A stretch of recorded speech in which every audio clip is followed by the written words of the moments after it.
സകലത്തെയും സൃഷ്ടിച്ച സർവശക്തനായ ഏക ദൈവത്തെ എൻ്റെ ദൈവം എന്ന് ആത്മാർത്ഥമായി പറയുന്നവനാണ് ഭാഗ്യവാൻ. ആ വിശ്വാസത്താൽ എല്ലാ പ്രശ്നങ്ങളും പരിഹരിക്കപ്പെടുന്നു. എല്ലാ വിശുദ്ധ മോഹങ്ങൾക്കും അവർക്ക് സംതൃപ്തി ഉണ്ടാകും. മരുഭൂമിയിൽ സുഖസൗകര്യങ്ങൾക്ക് വേണ്ടി ദാവീദ് ദാഹിച്ചില്ല. ശത്രുക്കളെ സംഹരിക്കുന്നതിനോ ജഡിക സുഖങ്ങളുടെ സംതൃപ്തിക്ക് വേണ്ടിയോ ദൈവിക ദാനങ്ങൾക്ക് വേണ്ടിയോ മോഹിച്ചില്ല. ദൈവത്തിനു വേണ്ടി തന്നെ ദാഹിക്കുകയായിരുന്നു. ദൈവത്തെ അറിഞ്ഞിരുന്ന ദാവീദ് ദൈവത്തെ കൂടുതലായി അറിയുന്നതിനും അനുഭവിക്കുന്നതിനും ആഗ്രഹിച്ചു.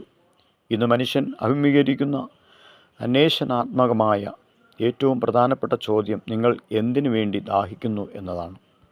നിങ്ങൾ എന്തന്വേഷിക്കുന്നു? ആ സമയത്ത് ദാവീദിൻ്റെ ജീവിതവും അനുഭവങ്ങളും താൻ കടന്നുപോകുന്ന മരുഭൂമി പോലെയായിരുന്നു. ഒരു വിശ്വാസിയെ സംബന്ധിച്ചിടത്തോളം കാണുന്ന ഈ ലോകം മുഴുവൻ ആത്മദാഹം തീർക്കാൻ ഒരു തുള്ളി ജലം